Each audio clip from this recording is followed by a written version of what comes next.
A mafia boss with tattooed hands and a hollowed-out heart hears a child ask, "Are you lost too?" And everything stops. "Are you lost too, mister?" The question cut through Robert's concentration with the surgical precision of a child's unfiltered truth. He glanced up from his secure tablet where financial codes representing tonight's arms shipment scrolled in encrypted patterns and found himself locked onto bright blue eyes that had no business trusting tattooed strangers. She stood there in the abandoned corner of gate C-17, pink backpack hanging from one shoulder, her head cocked slightly as if genuinely curious about his answer.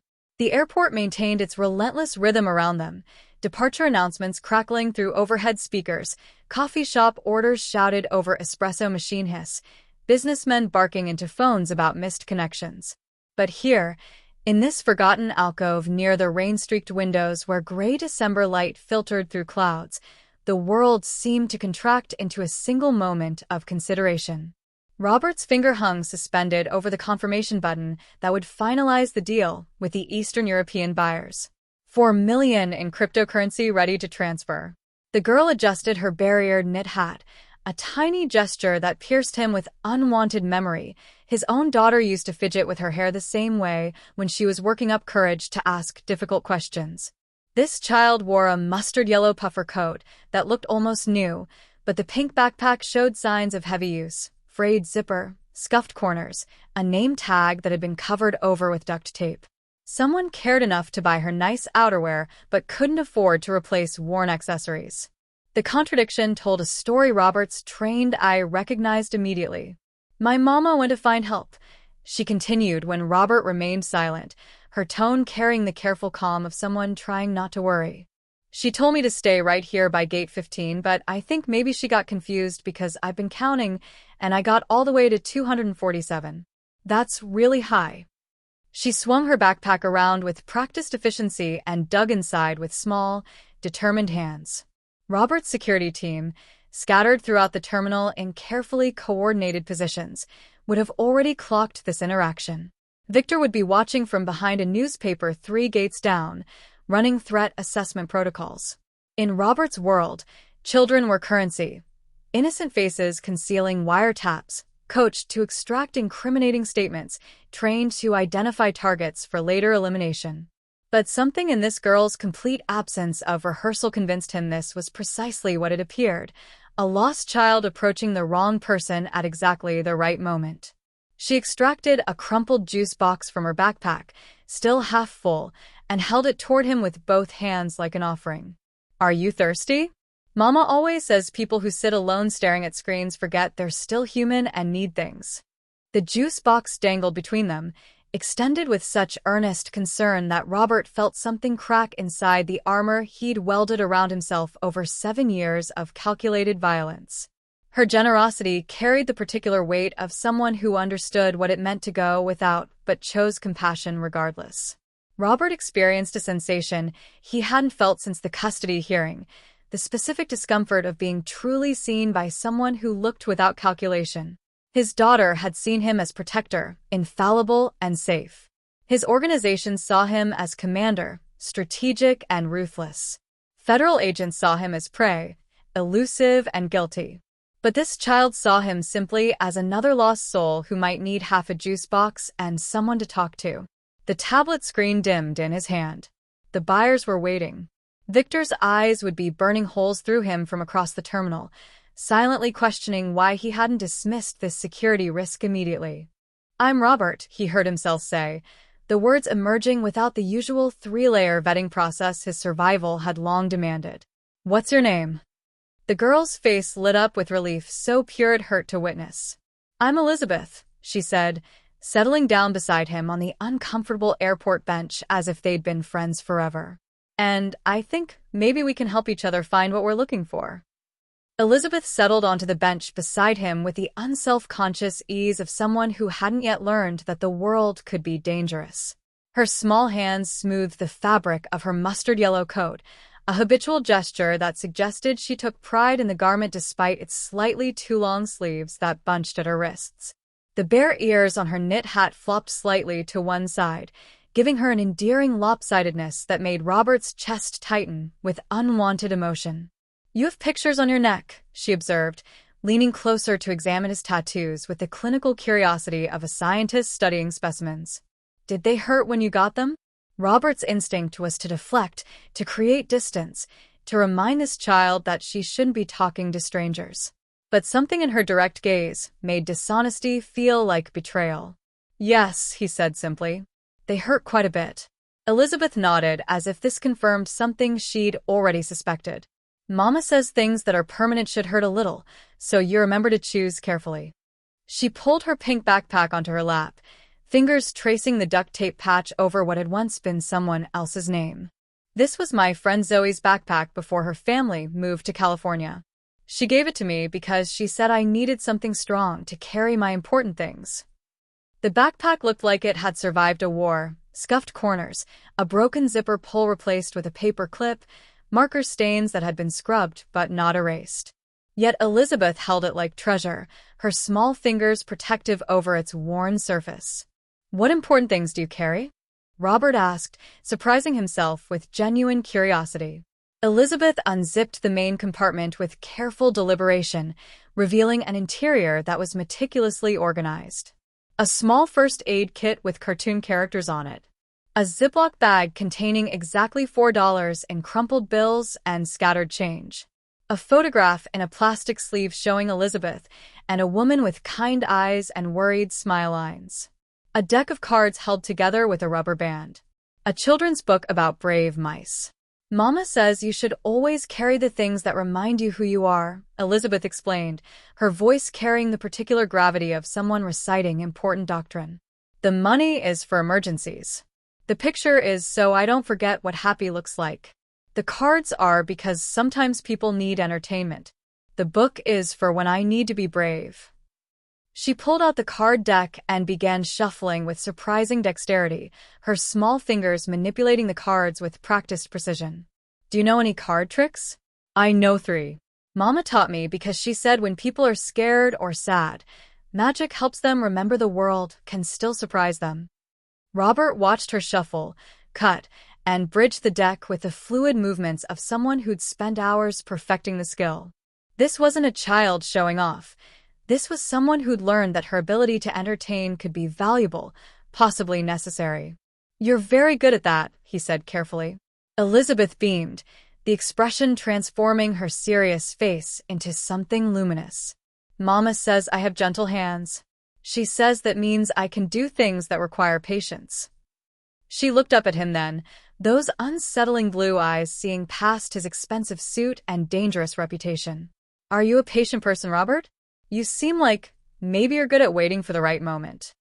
The observation landed like a punch. This child, no more than 5 years old, had somehow identified the core skill that had kept him alive in his profession, the ability to wait, to watch, to strike only when conditions aligned perfectly. I used to be, Robert heard himself admit. I'm not sure anymore. Elizabeth reached over and patted his tattooed hand with her small one, a gesture of comfort so pure it nearly broke him. That's okay, she said softly. Mama says sometimes we forget who we are, but the right people help us remember.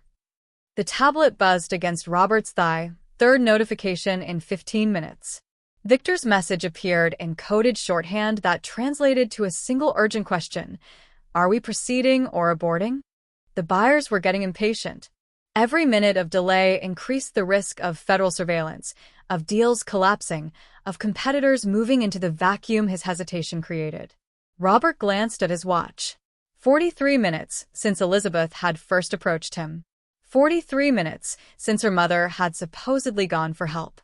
Elizabeth was trying to hide her worry, but her hands betrayed her.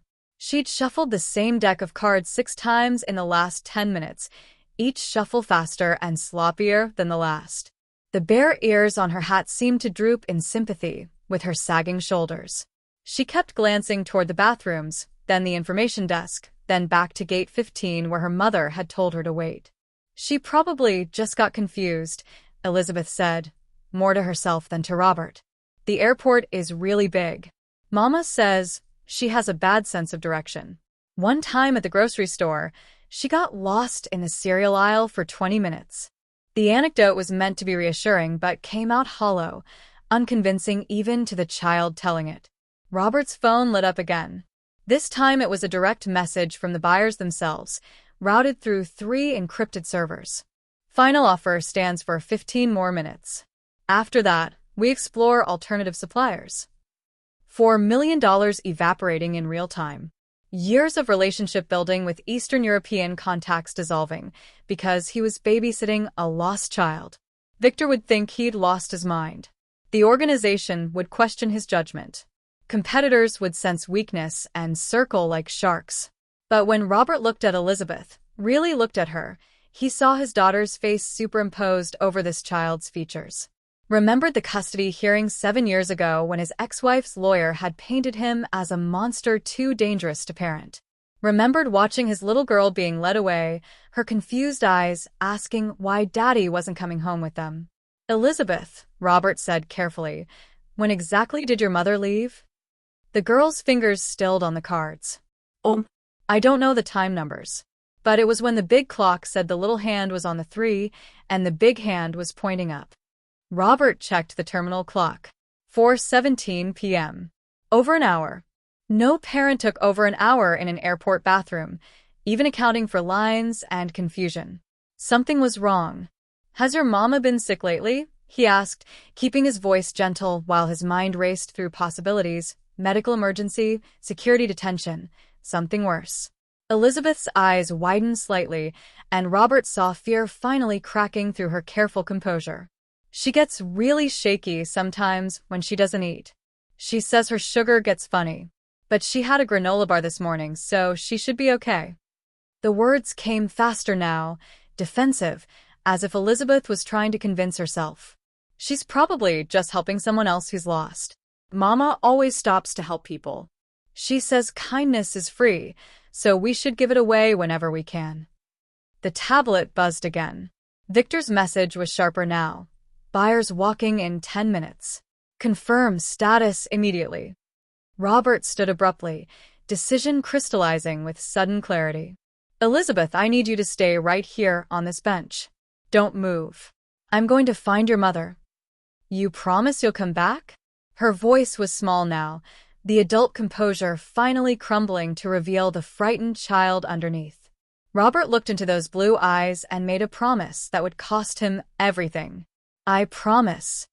He fired off a message to Victor. Deal postponed. Emergency situation. Stand by. Then he called in every resource he had. Victor appeared at Robert's side within 90 seconds, moving with the predatory efficiency of someone who'd spent 2 decades eliminating problems before they became crises.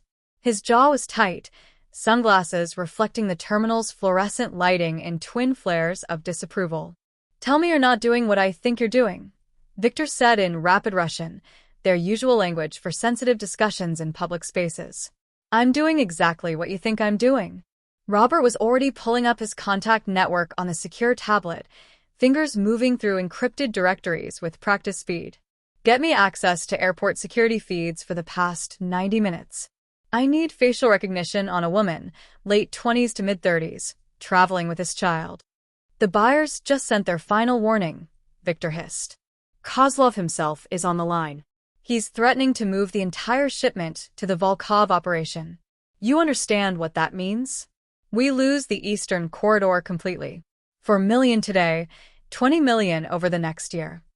Robert photographed Elizabeth from a discreet angle, then pulled up the picture she'd shown him of her mother. Send these to Dmitri. Tell him I need information within 20 minutes, security footage, detention records, medical emergency reports. Everything. Victor's expression shifted from frustration to something closer to alarm. Boss, you're talking about exposing our surveillance capabilities for a random civilian. This is insane.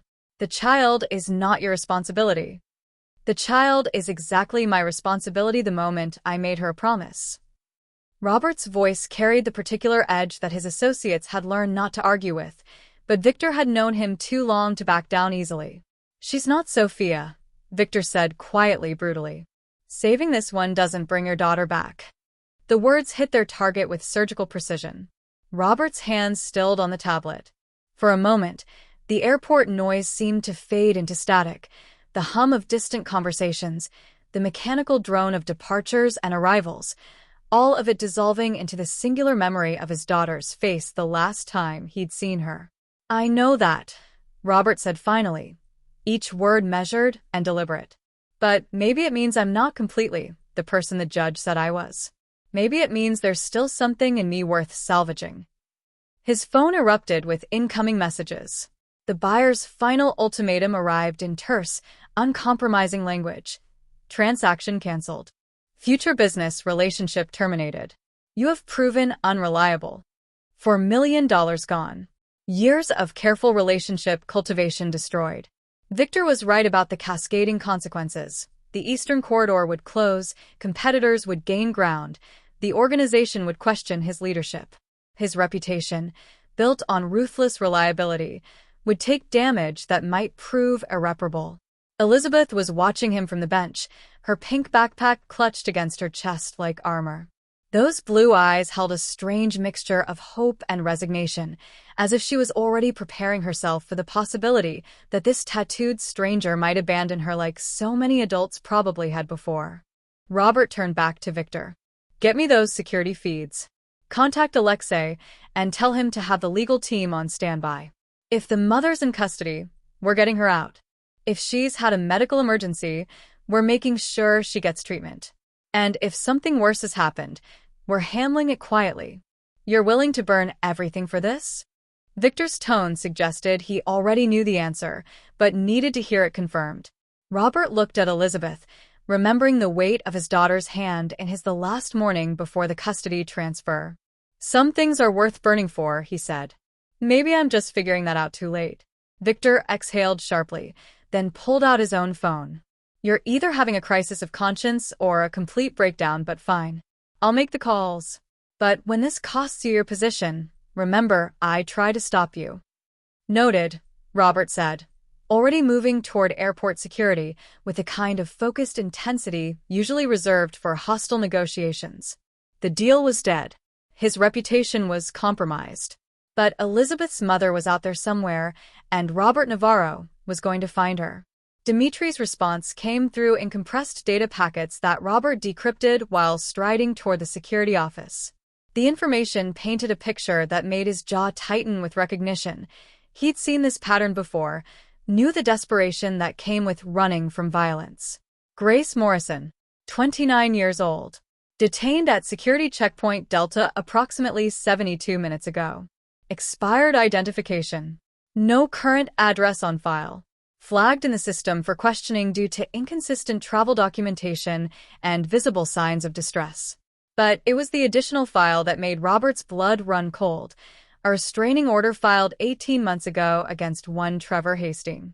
Documented history of domestic violence. 3 emergency room visits. The restraining order had expired 6 months ago, and according to Dimitri's deep dive into police records, Hastings had recently been released from a 16-month sentence for aggravated assault. Grace wasn't just traveling with expired ID. She was running. Robert approached the security office with Victor flanking him, their presence enough to make the TSA supervisor look up with immediate wariness. Robert had cultivated relationships throughout this airport over years of necessary travel, small favors, well-placed donations to officer family funds, the kind of influence that couldn't be bought but could be built through strategic generosity.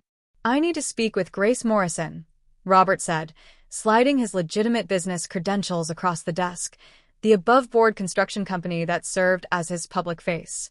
"She's traveling with her daughter, who is currently in my care. There's been a misunderstanding regarding her identification." The supervisor, a woman named Patricia, who Robert had helped last year when her son needed bail money, hesitated. "Mr. Navarro, the woman is being held for questioning. Her ID expired 8 months ago, and she became extremely agitated during screening. We're waiting for local police to determine if there are outstanding warrants." "There aren't," Robert said with certainty that came from Dimitri's thorough background check. "What you have is a woman fleeing domestic violence with inadequate resources to maintain proper documentation. Her daughter has been waiting alone for over an hour. This is a humanitarian situation, not a criminal one." Through the office's interior window, Robert could see Grace in the holding area. She was slight, with the kind of exhausted beauty that came from carrying too much weight for too long. Her hands trembled visibly as she clutched a tissue, and her eyes darted toward the door every few seconds with the hypervigilance of someone expecting attack. Patricia's expression softened slightly. Even if that's true, I can't just release her.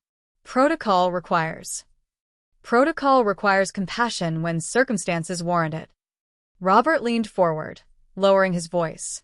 I'm willing to vouch for Ms. Morrison personally.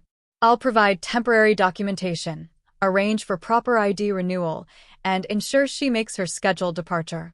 Your alternative is involving local police, child protective services, and creating a bureaucratic nightmare that traumatizes a 5-year-old girl who's already frightened.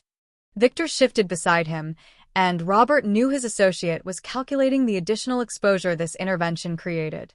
Every favor called in, every string pulled, left traces that federal investigators could potentially follow. Patricia looked between Robert and the holding area, her internal conflict visible. Finally, she sighed.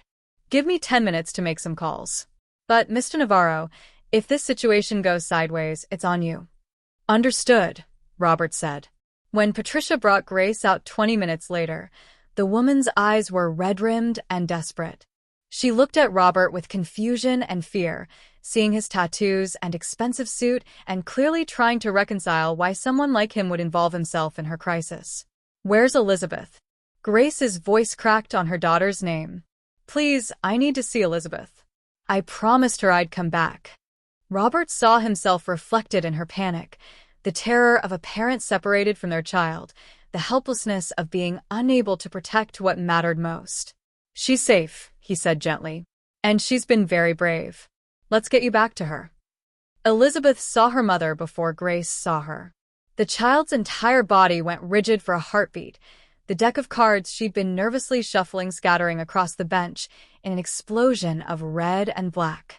Then she was moving, her pink backpack forgotten as she ran with the graceless desperation of someone who'd been holding themselves together through sheer willpower and had finally reached the breaking point. Nana. The word tore out of her as a sob and a laugh simultaneously, pure relief made audible. Grace dropped to her knees on the terminal floor, not caring about the scuffed tile or the travelers who had to navigate around her sudden obstruction. She opened her arms, and Elizabeth crashed into them with enough force to nearly knock her mother backward. Grace's hands went immediately to her daughter's face, checking for injury with trembling fingers that mapped familiar features as if confirming Elizabeth was real and whole and present. Baby, I'm so sorry. I'm so sorry. Grace's voice broke on every syllable. They wouldn't let me leave. I kept telling them I had to get back to you, but they wouldn't listen. I tried so hard to get back to you. Elizabeth burrowed deeper into her mother's embrace, her small body shaking with the force of tears she'd been suppressing for over an hour. I stayed right where you told me. I didn't move except to talk to Robert. I was good, Mama. I promise I was good. You were perfect, sweetheart. You're always perfect. Grace's tears fell freely now, dropping onto Elizabeth's barriered hat as she rocked her daughter with the particular desperation of someone who genuinely believed they might never hold their child again. Robert stood 15 feet away, positioned near a support column where he could observe without intruding. Victor waited at a respectful distance, his usual tactical assessment temporarily suspended in deference to the raw emotion unfolding before them. Watching them, Robert felt something crack open in his chest, not the clean break of sudden trauma, but the slow, painful splintering of ice that had formed over years of careful emotional containment. He remembered this kind of reunion, had lived it in reverse when his daughter was taken. Remembered the weight of her arms around his neck during that final visitation, the way she'd whispered, "When are you coming home, Daddy?" against his collar, not understanding that he wasn't coming home at all. Grace looked up suddenly, her eyes finding Robert across the small distance that separated them. Her expression was complex, gratitude mixed with lingering wariness, confusion about who he was and why he'd helped, the particular vulnerability of someone who'd learned not to trust unexpected kindness. "Thank you," she mouthed, the words silent but unmistakable. Robert nodded once, not trusting his voice. Elizabeth pulled back slightly from her mother's embrace and turned to look at him, her face blotchy and tear-stained but lit with something that looked dangerously close to hope. "Mama, that's Robert," Elizabeth said, her voice still thick with emotion. "He promised he'd find you, and he did. He kept his promise." The simple declaration hit harder than Robert expected. When was the last time someone had said that about him with such uncomplicated faith? When had he last been the person who kept promises instead of the one who broke them? Grace struggled to her feet, keeping one hand firmly clasped with Elizabeth's, as if afraid to break physical contact. She approached Robert with visible hesitation, her free hand unconsciously moving to cover the fading bruise on her wrist that her sleeve didn't quite hide. "I don't understand," Grace said quietly. "Why would you help us? You don't know us. We're nobody." Robert looked at Elizabeth, at her pink backpack lying abandoned on the bench, at the way her small hand clutched her mother's with fierce determination. He thought about the deal he'd burned, the reputation he'd damaged, the carefully constructed life he'd just set fire to for two strangers in an airport terminal. "You're not nobody," he said, and meant it with a conviction that surprised him. "And maybe I needed to remember that helping someone doesn't always require a reason." Grace and Elizabeth sat across from Robert in the airport's quiet VIP lounge, a space Victor had secured with a single phone call and a discreet cash payment that bypassed normal access protocols. Elizabeth was working on a hot chocolate that left a foam mustache on her upper lip, while Grace clutched a coffee she hadn't touched, her eyes never quite leaving her daughter for more than a few seconds. "Where were you traveling?" Robert asked, keeping his tone neutral, conversational rather than interrogative. Grace's fingers tightened around the paper cup. "My sister's place in Portland. She said we could stay until I got back on my feet. Found work." The words came carefully, each one tested before release, like someone who'd learned that honesty could be weaponized. And the expired identification? Robert already knew the answer from Dimitri's report, but he needed Grace to trust him enough to speak truth. Grace's jaw tightened. "I left everything behind 8 months ago. Took Elizabeth and walked out with 2 suitcases while he was at work.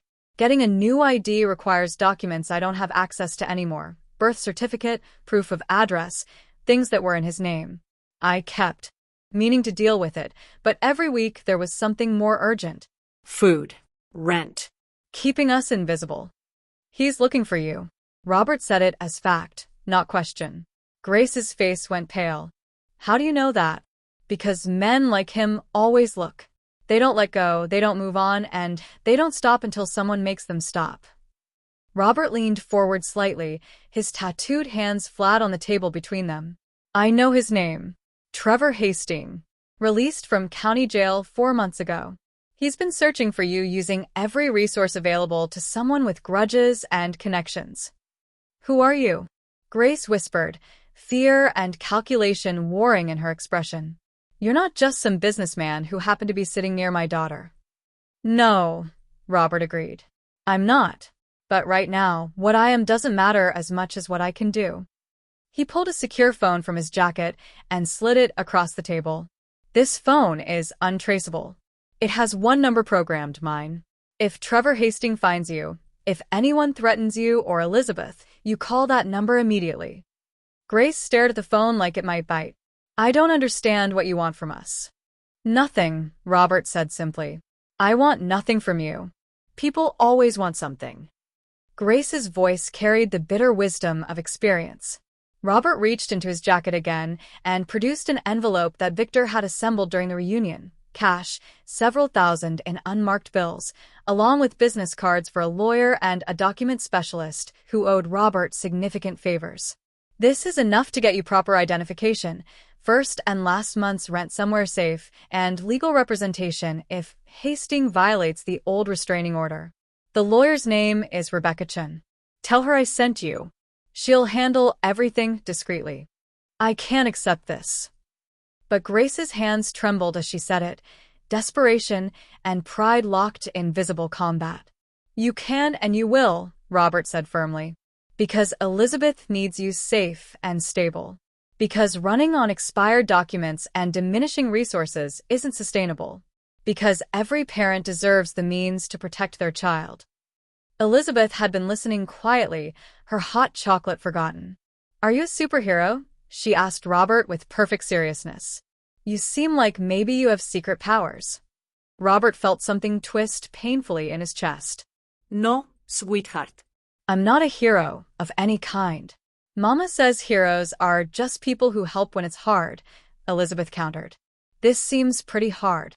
Grace was crying again, silent tears tracking down her cheeks as she stared at the envelope, the phone, the escape route Robert was offering. "Why?" The question came out broken. "Please just tell me why you're doing this." Robert thought about his daughter, about 7 years of absence and regret, about the deals he'd made and the blood on his hands and the empire built on other people's suffering, about a small voice asking if he was lost too. "Because someone once told me that kindness is free, so we should give it away whenever we can," he said quietly. "And because maybe I'm tired of only knowing how to take." The fallout began before Robert even left the airport.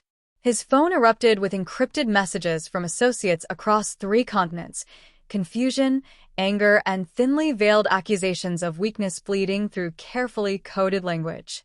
Kozlov had already moved the Eastern Corridor shipment to the Volkov operation, and the news was spreading through the criminal network with the viral efficiency of blood in water attracting sharks. Victor drove in grim silence, his knuckles white against the steering wheel as they navigated through evening traffic toward Robert's downtown office. The city lights blurred past the tinted windows, each passing mile bringing them closer to consequences that couldn't be postponed or negotiated away. "Alexei called," Victor said finally, his voice flat. "Emergency meeting. The council wants explanations." The council, 7 men who'd built their empires alongside Robert's, who'd negotiated territories and settled disputes and maintained the delicate balance that kept law enforcement at bay and rival operations in check. They tolerated Robert's leadership because he was ruthless, reliable, and unfailingly rational. Today, he'd proven himself none of those things. "What are they saying?" Robert asked, though he already knew. "That you've become compromised. Emotionally unstable. A liability." Victor's jaw worked. "Mikhail is already positioning himself to absorb your territory. He's arguing that you've lost the edge that made you dangerous. That sentiment has made you soft." Robert watched the city slide past and felt nothing close to what he should be feeling. There should be rage at the betrayal, calculation about countermoves, strategic assessment of how to salvage his position. Instead, he kept seeing Elizabeth's face when she'd hugged him goodbye, her small arms barely reaching around his waist, her whispered, "Thank you for finding my mama," still echoing in his ears. $4 million. Years of relationship cultivation. His reputation as someone who never let personal concerns interfere with business. All of it gone because he'd chosen to help a frightened child and her desperate mother.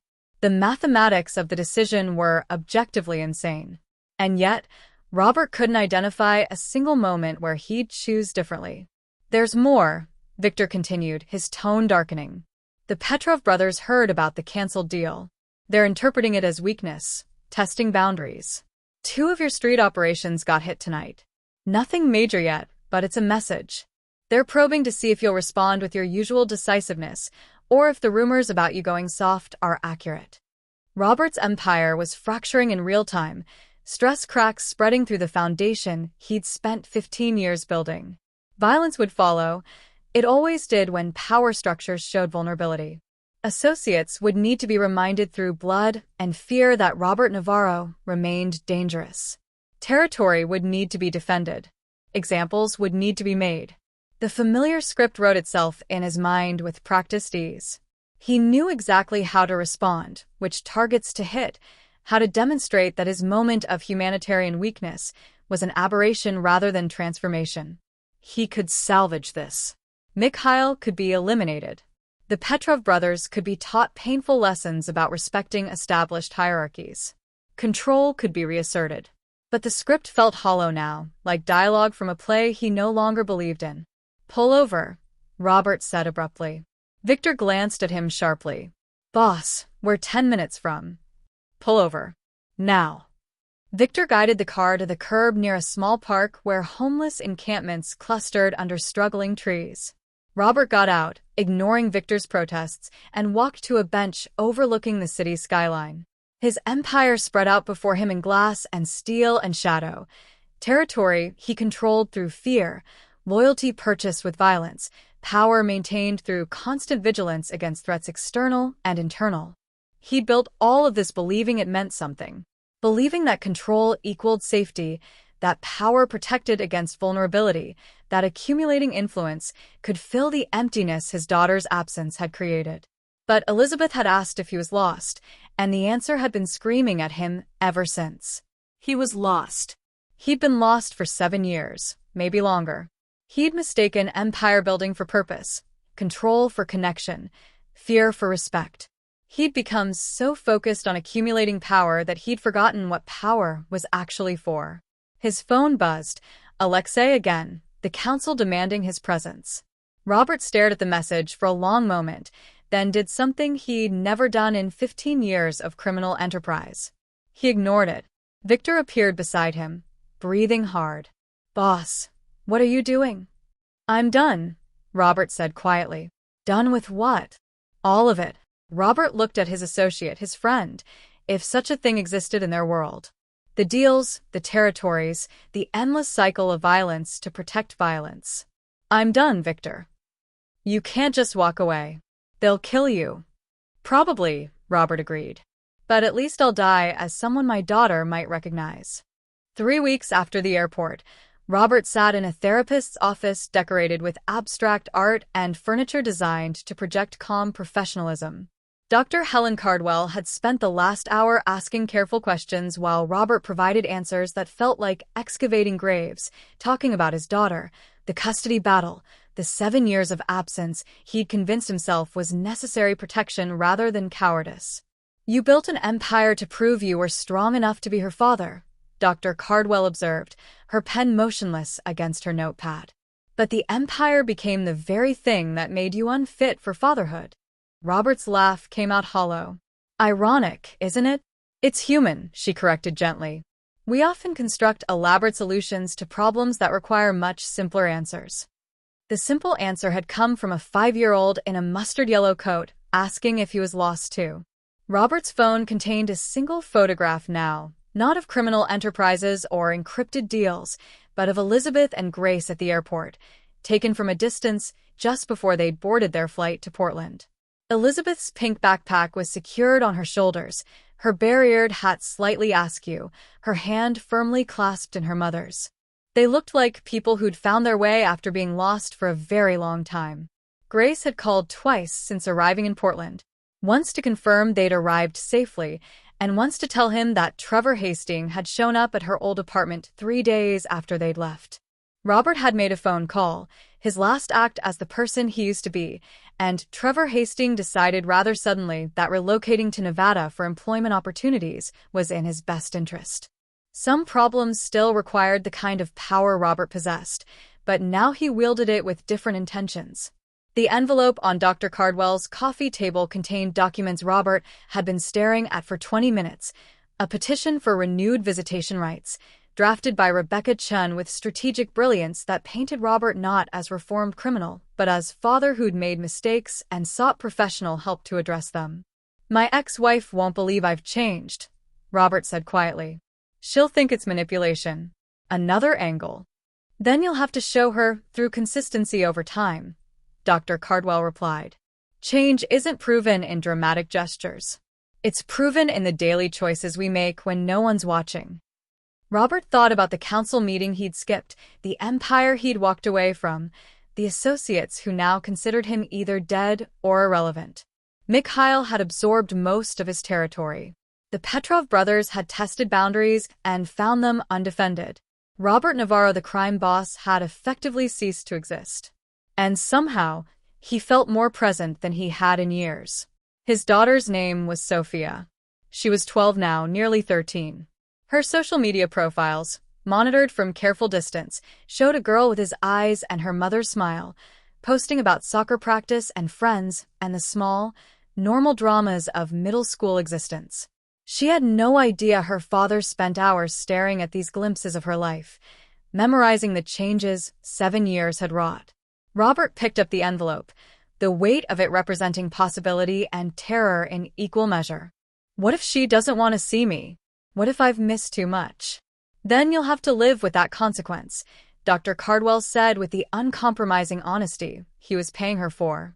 But you'll live with it as someone who tried, rather than someone who stayed lost because finding himself felt too difficult. That night, Robert signed the petition.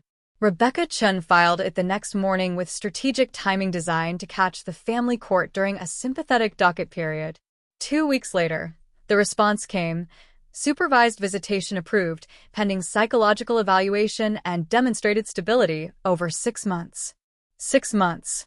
Half a year to prove he'd become someone worthy of an hour in his daughter's presence. Robert stood in his nearly empty apartment. He'd sold the penthouse, downsized to something manageable and honest, and looked at his reflection in the bathroom mirror.